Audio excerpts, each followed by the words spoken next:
दोस्तों, आप सभी का स्वागत है आपके अपने यूट्यूब चैनल दबंग क्लासेस पर। दोस्तों, आज हम आपके लिए लेकर आए हैं पटवारी एग्ज़ाम जो आपका चल रहा है उसकी 24 मार्च की फर्स्ट शिफ्ट। इसमें जो भी क्वेश्चन पूछे गए हैं ये सभी क्वेश्चन आपके सामने लेके आए हैं और आपको पहले से पता है कि हम सभी क्वेश्चन आपके लिए रियल लेके आते हैं और सबसे पहले यूट्यूब पर हम ही सबसे पहले आपको रियल क्वेश्चन देते हैं। तो चलिए आज का पहला क्वेश्चन देख लेते हैं। देखिए, आज का पहला क्वेश्चन की बात करें तो दिया गया है 2011 की जनगणना के अनुसार मध्य प्रदेश के किस जिले में सर्वाधिक शिक्षा की वृद्धि हुई थी। तो इसका राइट आंसर हो जाएगा जबलपुर, बिल्कुल राइट हो जाएगा। देखिए, एक्स्ट्रा फैक्ट बता दूं आपको कि राज्य का सर्वाधिक साक्षरता वाला जिला कौन सा है, तो जबलपुर है। इसमें साक्षरता प्रतिशत पूछ लिया जाता है कभी कभी, तो 81.1% है। जबकि सबसे कम साक्षरता दर वाला जो जिला है वो अलीराजपुर है।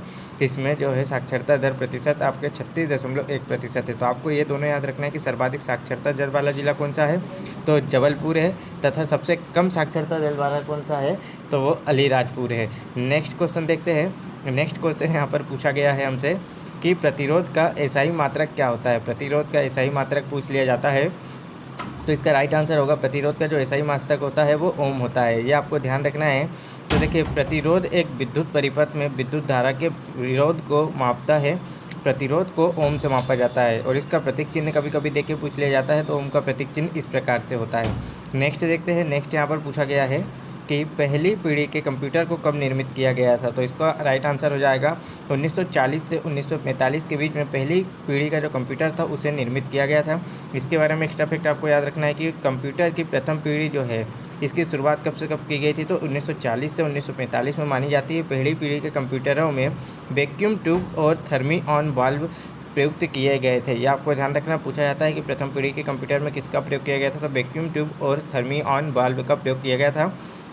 और ये कंप्यूटर आकार में बहुत बड़े होते थे, इनका एक दूसरे स्थान पर नहीं ले जाया जा सकता था। नेक्स्ट देखते हैं।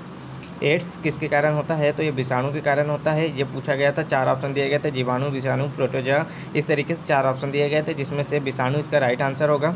एड्स का जो होता है वो HIV वायरस के द्वारा होता है। HIV विषाणु के द्वारा या वायरस के द्वारा होता है। नेक्स्ट देखते हैं। नेक्स्ट क्वेश्चन यहाँ पर पूछा गया है, रानी दुर्गावती विश्वविद्यालय किस शहर में स्थित है। तो रानी दुर्गावती विश्वविद्यालय जो कि जबलपुर शहर में स्थित है। क्या पूछा गया है, रानी दुर्गावती जो विश्वविद्यालय है वो कहाँ स्थित है, तो जबलपुर शहर में स्थित है।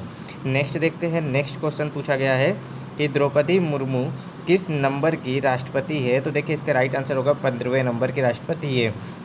पूछा गया है कि द्रौपदी मुर्मू किस नंबर की राष्ट्रपति है, तो 15वें नंबर की राष्ट्रपति है।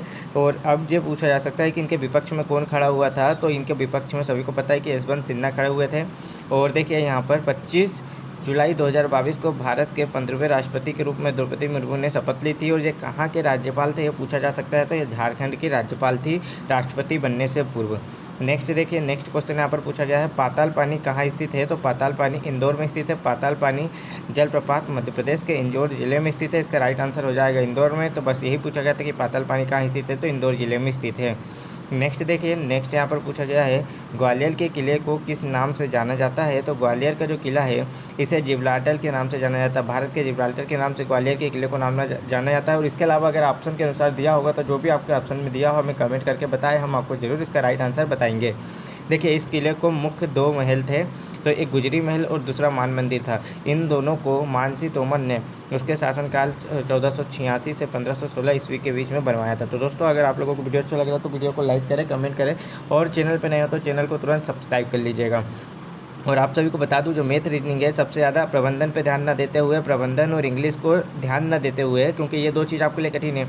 इसके अलावा जो 6 सब्जेक्ट है उस पर अच्छा फोकस करिए। 140 प्लस अगर आप लोग SC ST से आते हैं, 140 प्लस करके आते हैं तो आपके लिए सिलेक्शन पक्का है। और OBC से आते हैं और EWS से आते हैं तो 150 प्लस चाहिए, और जनरल से आते हैं तो 155 प्लस आपको नंबर चाहिए, जब जाके आपको क्वालिफाई हो जाएगा। चलिए देखते हैं। नेक्स्ट यहाँ पर नेक्स्ट जैसे बोला गया है, मेमोरी कितने प्रकार की होती है। तो मेमोरी देखिए, ये पूछा गया था कि मेमोरी कितने प्रकार की होती है। तो मेमोरी 3 प्रकार की होती है। कंप्यूटर में मुख्यतः रूप से 3 प्रकार की मेमोरी होती है, जिसमें हम प्राइमरी मेमोरी कहते हैं, सेकेंडरी मेमोरी और कैची मेमोरी के नाम से जानते हैं। तो यही क्वेश्चन पूछा गया था, राइट आंसर हो जाएगा प्राइमरी मेमोरी, सेकेंडरी मेमोरी और कैची मेमोरी के नाम से जाना जाता है, अर्थात 3 प्रकार की मेमोरी होती है। नेक्स्ट देखिए। नेक्स्ट यहाँ पर पूछा गया था, भोपाल में गैस त्रसादी हुई थी, यह घटना कब हुई थी। तो 2-3 दिसंबर, मतलब 2-3 दिसंबर की रात में यहाँ पर 1984 में यह घटना घटी गई थी।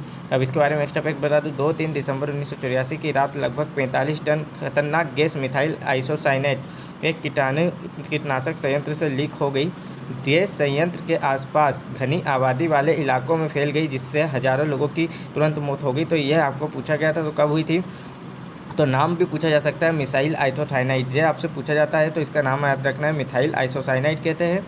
और ये कब हुआ था? 2-3 दिसंबर 1984 को हुई थी।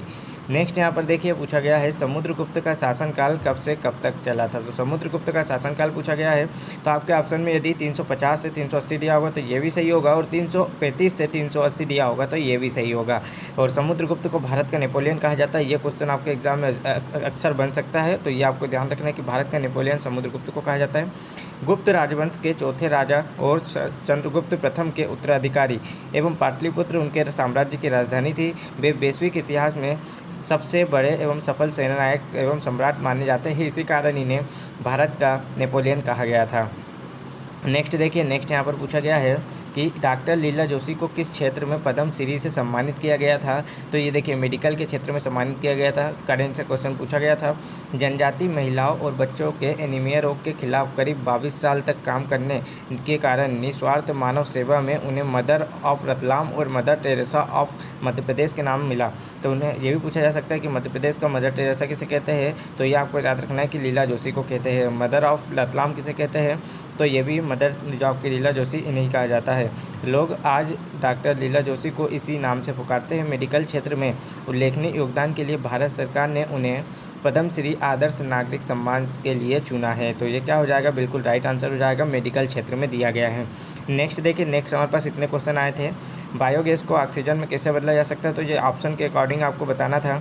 उसके बाद देखिए कुछ इस तरीके को पूछा गया था कि मध्य प्रदेश के किस किले को मोतिये का किला कहा जाता है, तो ऐसा क्वेश्चन पूछा गया था। इसके अलावा जो जिसका भी आज एग्जाम था वह हमें एक्स्ट्रा यानी कि जो क्वेश्चन इसके अलावा पूछे गए वो कमेंट में जरूर करके बताएं, ताकि हम अगली जो वीडियो हो सके उसमें फुल क्वेश्चन आपसे डिटेल में कर सकें।